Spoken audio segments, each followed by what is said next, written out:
नायकांच्या सत्तेला जवळजवळ 70-72 वर्ष झालेले आहेत आणि हे साधारणतः तिसरी पिढी त्या ठिकाणी सत्तेत आहेत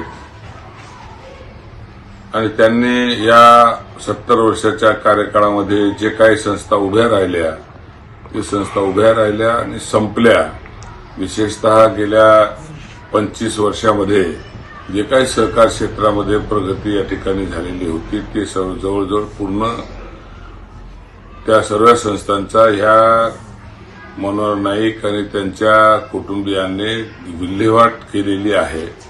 आता ही गेल्या 7, 8, 10, 15 वर्षापासून ही सूतगिरणी बऱ्यापैकी त्या ठिकाणी चालत होती। एकेकाळी त्याला गोल्ड मेडल वगैरे मिळाले होते, पण ही सूतगिरणी सुद्धा आता यानं शेवटची घरघर लागलेली आहे। 35, 40 कोटीचा त्या ठिकाणी घाटा आहे आणि आजही म्हणजे टाळूवरचं तूप मध्ये मयतच्या टाळूवरचं तूप खायचं त्या पद्धतीचं भाडे तत्वावर देत असताना सुद्धा कुठल्याही प्रकारच्या नियमाची त्यांनी हे केलेली नाही आहे आणि ही भाडे तत्वावर द्यायचं म्हणजे ते सुद्धा स्वतःच्या स्वार्थासाठी त्यांनी हे सर्व काहीतरी केलेलं आहे। अशा परिस्थितीमध्ये खरं म्हणजे ही त्यांनी सत्तेत आहेत, गेल्या कित्येक वर्षापासून आपण पाहतोय की सत्तेत असताना सध्या भ्रष्टाचार त्या करीत आहेत, पण त्यासाठी ते स्वतः जास्ती जबाबदार नसून जनता याच्यासाठी जबाबदार आहे असं माझं म्हणणं आहे।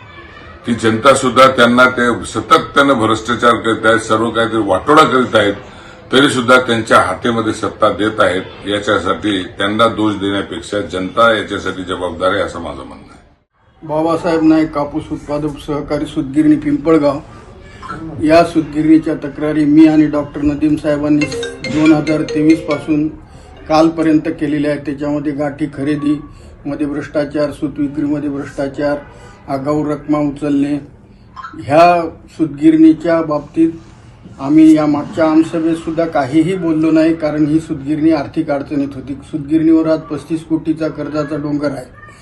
दरडाजीची सूतगिरणी यवतमाळची 42 कोटी रुपयामध्ये 25 वर्षासाठी भाडेतत्वावर दिली। बाजूला दिग्रसला स्वर्गीय रामदास आठवले सहकारी सूतगिरणी चालू आहे, ती 10 लाख रुपये नफा कमवत आहे। या परिस्थितीमध्ये ही सूतगिरणी 13 कोटी रुपये मिळूनही तोट्यात काय, भाडेतत्वावर देण्याची काय गरज आहे?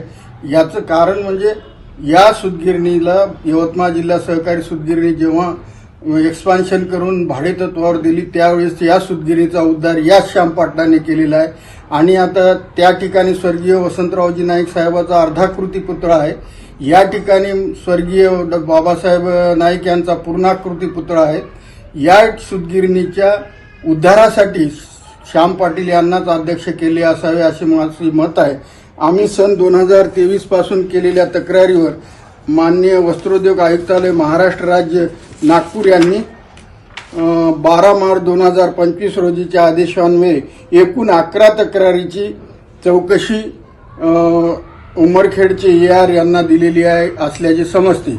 आता ज्यावेळेस आम्हाला बोलावून येईल त्यावेळेस आम्ही त्यामध्ये सविस्तरपणाने वृत्त देऊ।